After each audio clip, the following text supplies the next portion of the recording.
I'm Steven. That's JJ. We're from Just Got Played. And hey, JJ, how would you like to role play as a 19th century industrialist today? What's an industrialist? Well, that is the theme of the game Furnace.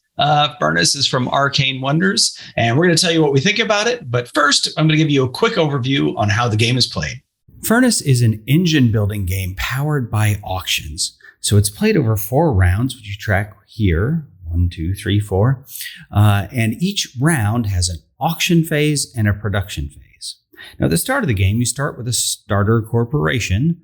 So you can see this one says you start with a coal and an iron. So the different resources in the game, you have cubes of coal, you have iron bars, and you have oil drums, right? And you're going to turn those, hopefully, into money, which is basically the points during the game. There's also these upgrade tokens, which allow you to upgrade companies. So we'll look at that in a second. So during the auction phase, you're going to be putting out each round, each turn, you'll be putting out one of these, right? So you have to put one of your markers on one of these cards. So say I put that one there. The only rules related to that are you can't put 2 of the same color on a card or 2 of the same number on a card, which means if black wanted to put their 3 out, they would have to put it on a different card. Red could come along and put a 4 here.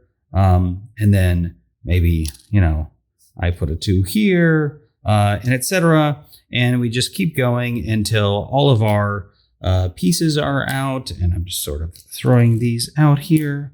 And there we go. And then what happens once all of the auction tokens are out, you go from left to right and give those items to the players as appropriate. So this one, black, was the only person to bid on this, right? So they get their 2 token back, and then they would get this corporation. Again here, black won this corporation, so they will get that card, but red has a 1 here, so they're going to get compensation for that. And what that means is, at the top of the card, there says you can exchange 2 coal for 1 oil drum. So they can do that 1 time with their compensation there.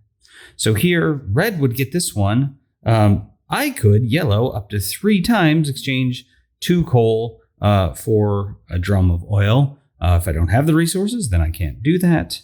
And then again here, I could, as compensation, I can get 2 iron bars because I have a 2 here, and that's what the compensation is there.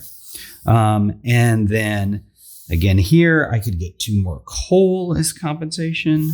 Here, I actually would get this card. The other players would get compensation. And this last card would just be discarded because nobody put anything on it. Now, I didn't get a whole lot of things here, but I can show you how this works. Now that we've gone through the auction phase, we go into the production phase. So what the production phase says that I can do, I can activate each one of these cards once. I can activate them in any order that I want, but I have to fully activate it. So if I activate this card, it says I get an upgrade token. It says I can change up to 2 times. I can turn 2 coal into 2 money.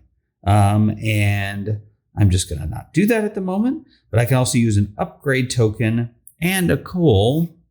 I can use an upgrade token and a coal to upgrade a company. So let me show you what that does. If you look at these companies that people were getting, it shows you here what this company does, but then it also shows you that on the other side, if you upgrade it, see how it's just sort of whited out here. If you upgrade it, it's going to tell you what you get. So it's going to give you an additional capability.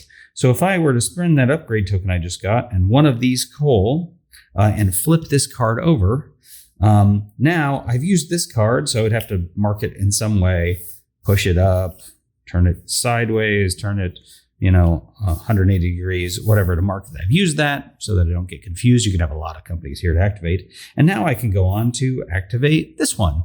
And now I do have limited resources, so I'd have to decide, do I want to change coal into oil, or maybe, hey, I could do this up to 200 times or 3 times. I don't really have the resources. So maybe I could spend this coal and this iron just to get 4 points for money, which is points for the end of the game. So that's how it works. And you do that 4 times. And that is, at the end of that, you just add up the money to see who's won. Now, it's just for your first game. You don't play this way, but there are these, they're called corporation cards or something. I'm not sure. Capitalist cards. Sorry, that's what it is.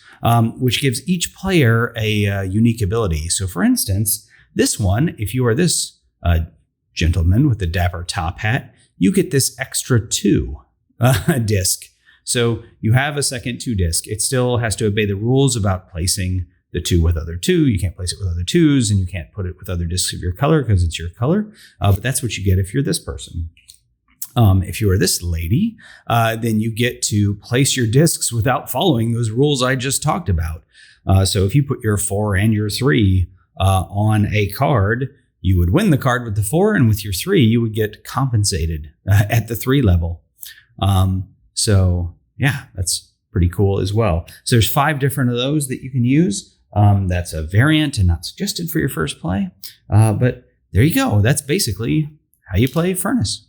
All right. So that's a quick overview on how you play Furnace. And now we're going to tell you what we think about it. So we've played this game a few times now. JJ, what is it that you like about the game? What is it that keeps bringing you back to it? Okay, so put it simply, the game is simple. There you go. That's it. It sticks around just long enough. Actually, I would wish it stuck around just a tad bit more, but in general, it sticks around long enough. It's easy to teach, and it's pretty, you have the auction mechanic, and then you have the mechanism mechanic. What is it like? Engine building? Engine building. Yeah. You build it in, you auction the engine, and you build the engine, and you do the thing.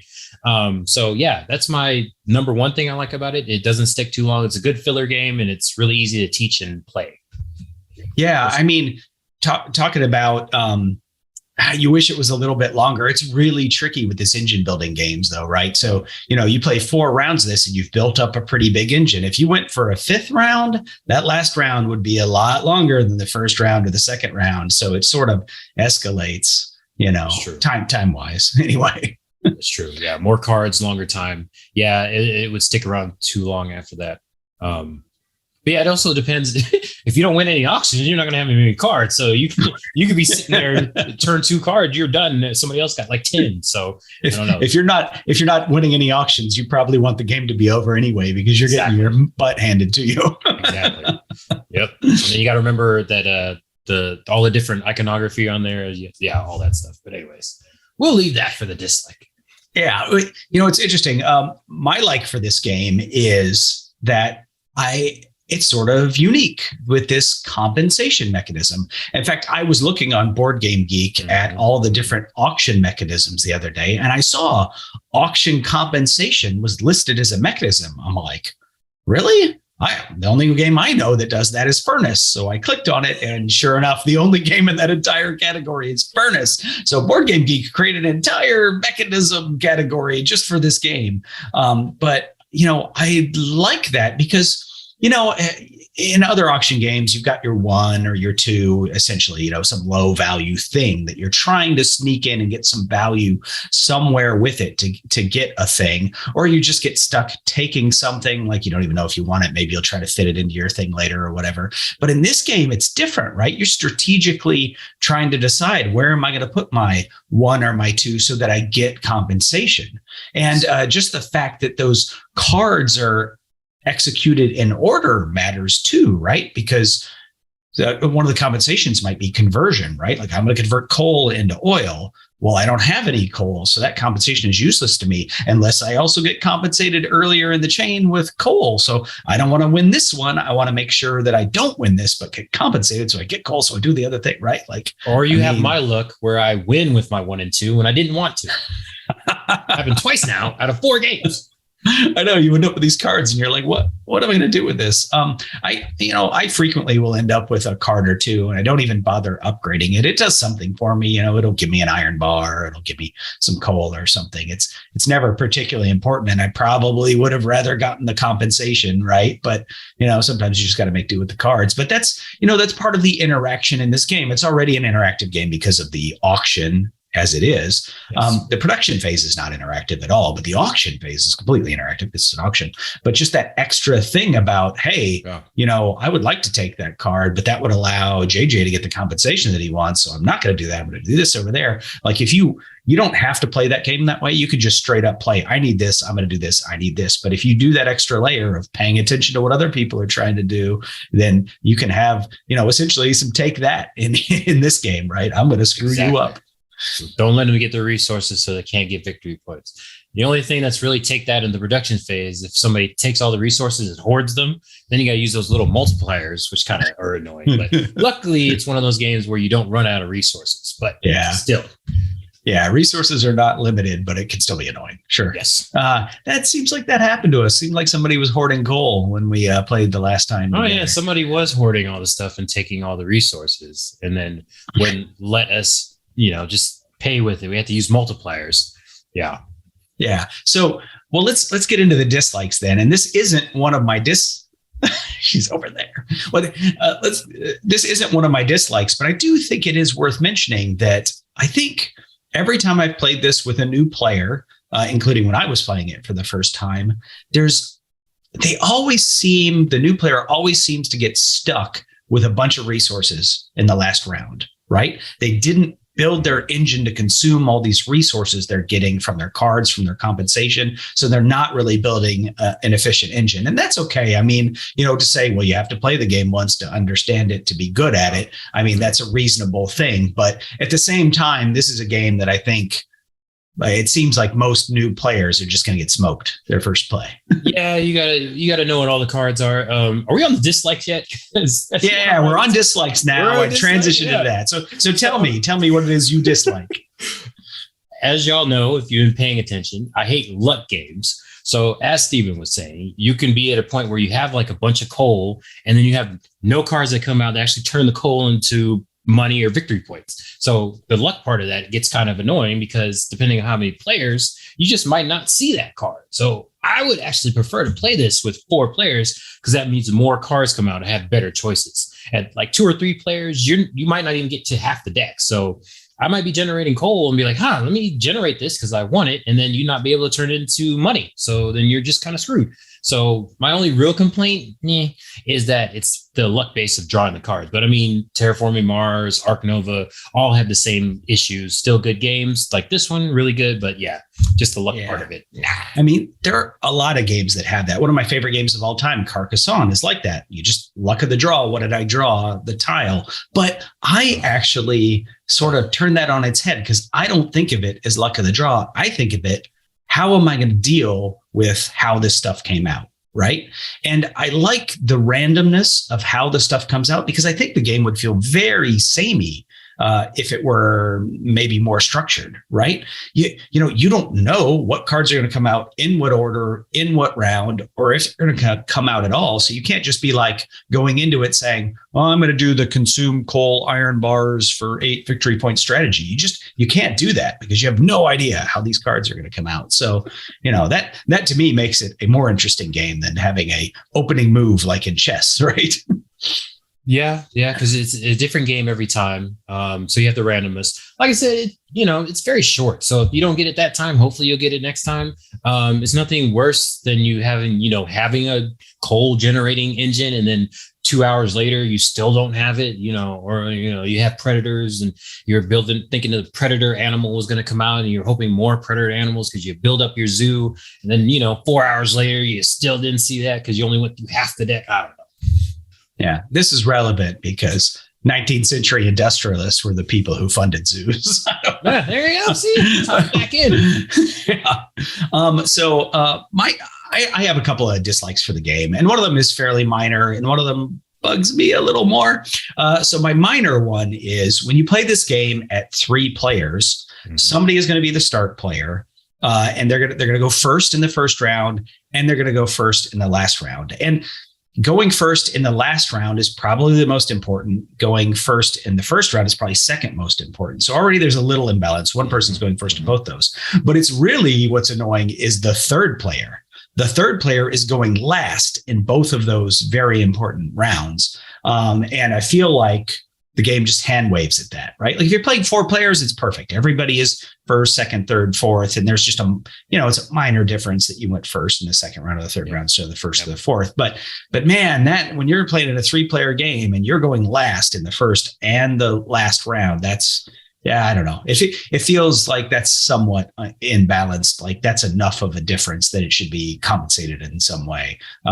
Just saying like, well, the third player gets a couple points or something. But I'd have to see a lot of plays and do some math to figure out what that compensation would be, and it'd probably be a fiddly thing to implement. So, it's not necessarily anything that you should change, but I will say that the thing that I dislike the most about the game, and just to be clear, I do like the game, but they have these capitalist cards, I think they're called, right? That's the card that gives you a unique player power. And I really feel like they're imbalanced. I feel like there's a clear couple that are the best and a couple that are the worst. And then there's one that's sort of in the middle. Those two there's the one where you can use iron bars to do upgrades. I feel like that one just sucks. I mean, it does let you upgrade more of your companies, but it's not that much of a benefit. Even the one that lets you use 2 coal to activate a company card a second time, that's not useful in the first round, probably not even the second round. You're probably not sitting on a ton of coal in those rounds. So it's probably not useful to you. Again, may depend on the cards that come out. There just may not be a lot of coal out there. So that's useless. But the one that, gives you the extra 2 token is pretty useful. You can get extra compensation. You could get an extra company card with that. The one that lets you get the extra compensation, the compensation at one higher level, that's incredibly powerful. Compensation in this game is a key part of the strategy. And that really, every time with your 3, you're getting 4 compensation is just crazy. And then the same thing with the role that lets you disregard the rules, right? I can put my 4 on your 4, and now I'm going to get 4 compensation with that thing. So I feel like, so a couple of those are just really overpowered versus some of the others. And, like I said, the game recommends that you don't play with those cards your first couple of times. And I have played the game without those cards, and I think I actually enjoy it more without those cards. Yeah. Where nobody has a special power. Why coal exactly? Why not any 2 resources? Just don't understand coal. So, because it's, you can, you like you said, you might not even get a coal generating card out of the deck. So that was really strange how they did that. So yeah, I agree with that. If we didn't say it enough, the compensation in an auction game is amazing. So I'm hoping in the BoardGameGeek, like the genre or whatever for auction compensation, I hope this started the whole thing. It's huge. That's it really kicks auctions up another level of thinking, right? It's just got another level of complexity, depth to auctions now. And so, I really do enjoy auction compensation. Yeah, but agreed. Some of those abilities, I wonder if they will errata the abilities for those 2, because it doesn't make any sense. Why coal? So I don't know. There's a new expansion. I don't know if it's out yet or it's coming soon. It adds stuff, right? Including more company cards and new capitalist cards. Okay. There's a promo card out there for a capitalist card as well. So there's some other options out there. I'll be curious to see what they do in the expansion. I know it adds a 5th player, which is nice for my group. My group is typically more than 4 people. I wonder if they add an extra round now because of that. Probably not. Oh, geez. Okay. Well, either way, whatever what you just said excites me. I'm down with promos. I'm down with expansions. Furnace, hopefully it doesn't make the game any longer. It just adds to it. But I'll look forward to that. And I look forward to reviewing that as well, because it's a good game. So All right, cool. Well, if you look down in the description of the video below, you'll see that we have a Discord channel. So come on over to the Discord channel, tell us what you think about Furnace, or you can put your comments right here in the YouTube video. We'll, answer them there. You could follow us on all of our social media stuff. We've got Facebook, Twitter, Instagram, etc. If you enjoyed this video, give it a thumbs up and subscribe if you want to hear us talk some more about games like this. But until next time, I'm Steven. That's JJ. We're Just Got Played, and thanks for joining us. Bye.